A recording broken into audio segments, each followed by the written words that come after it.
Hooggantoonni fi miseensonni raayyaa ittisa biyyaa magaalaa Finfinneetti yaadannoo injifannoo Adwaa birbirsa goorootti ijaarame daawwatan. Miseensonni raayyaa ittisa biyyaa daawwannaa kana irratti argaman EMN fi yaada kennaniin yaadannoo injifannoo Adwaa Finfinneetti ijaarame kana daawwachuutti gammaduu ibsaniiru.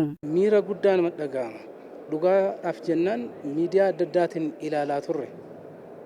Yoo miidiyaadhaan ilaallu keessa keenya baay'eedha kan kakaase namoota baay'eetu dinqisiisaa ture. Amma immoo qaamaan fe'oon asitti argamu dinqii guddaadha. አድዋ መታሰቢያ በዚህ ዘመን ያደኖን እንጅፈኖ አድዋ በረከና ሰረካ ከናን ጃረሜ አርጉ ኮቺ ገመቹ ጉዳቱ ነቲ ዳጋሃሜ ሰበቢን ኢሳ ኩን አኩመ ሂዳ አሮምሰ ጉድቻ አሻራ ሴና ኢሳ ጉዳዳ ከናሞ ዳሎኒ አኒ ኬሰ ጅሩ ጃሬ ደርቡ ኢሳቲ ሄዱን ቦናም ፒያሳ ጋዲም ቤኩ ሐለ ከናን ሶንቴን በቃ ዳበተ ታክሲ ከናስ ፉንዱራ ከና መፈከኛፍ ኢሳ ሲቲ ማኔ ፍንጫኒ qarqara dallarratti qorqorroo jalatti godhatamanii kun immoo awwaalcha namaa fakkaata malee lafa fakkaatu ture. Kanatti jijjiiramee gaafa jijjiiramuuf yaadni jiru dhaga'een ture. Yeroo ijaaramuun argine amma erga ijaaramee waarrateen booda dhufee asitti arguu kiyyaan gammachuun natti dhagahame kana jedhee himuu hin danda'u. Miseensonni raayyaa ittisa biyyaa kunniin injifannoon Adwaa bu'aa tokkummaa sabootaa fi sablammoota biyyattii kan agarsiisudha jedhaniiru. Hundatu asirratti hirmaate. Seenaa kanarratti sabni itti hirmaanne hin jiru. Saba hundatu jira. Amma wannaan amma argamu kuni kan saba tokkoo duwwaa kan argisiisu miti.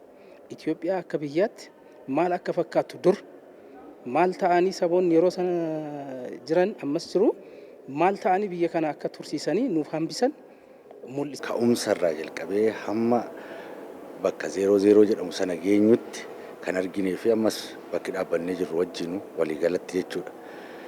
Namoonni yookaan dhaloonni bara sana waggaa 28 dura dhalatanii teekinooloojii wajjin wal quunnamtiin qabanii meeshaa ammayyaa qabachuun hin jiru. Meeshaa ammayyaa maal akka ta'e iyyuu hin beekanii loltuun biyya alaa yookaan wararaa nurra geessisuun yeroo meeshaa ammayyaa qabatanii dhufan keenya garuu albee fi gaachanaa fi eeboodhaan waraana. Fardaan deemas isaan taankiidhaan yeroo dhufan jechuudha. Dhaloonni sun biyyattii tanaaf jedhee yeroo aarsaa kafalu beekumsa tokko malee beekumsa teekinooloojii hawwannasii fagaate osoo hin qabaatiin kan isaan asiin nu gahan. Dhaloonni har'aa gootummaa fi seenaa abbootii keenya kaleessaa irraa barachuun ijaarsa biyyaa keessatti qooda nurraa eegamu bahachuu qabnas jedhaniiru. Kanaaf dhaloonni amma jiru immoo tokkummaa isaa uumuuf tokko ta'anii biyyattii eeguu fi kunuunsuu fi ergaan biraan barbaachisu asuma dhufanii baratanii deemuun barbaachisaadha.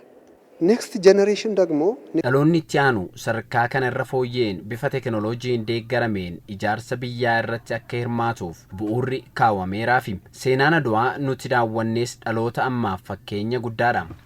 Kanarraa immoo dhaloonni dhufu maal nurraa barachuu qaba yoo jenne dhaloota dhufuufis akkuma warri bara teekinooloojiin hin jirre sana ofiif jedhanii biyyaaf jedhanii aarsaa kafalanii ala bulanii osoo waan nyaatiin osoo waan dhugiin har'a nuti caammaa irratti kaalsii irratti uffata ayinataan uffannee yuunifoormii uffannee deemne san bara sana miila qullaa deemaniiti kan weerara sana nurraa deebisan jechuudha.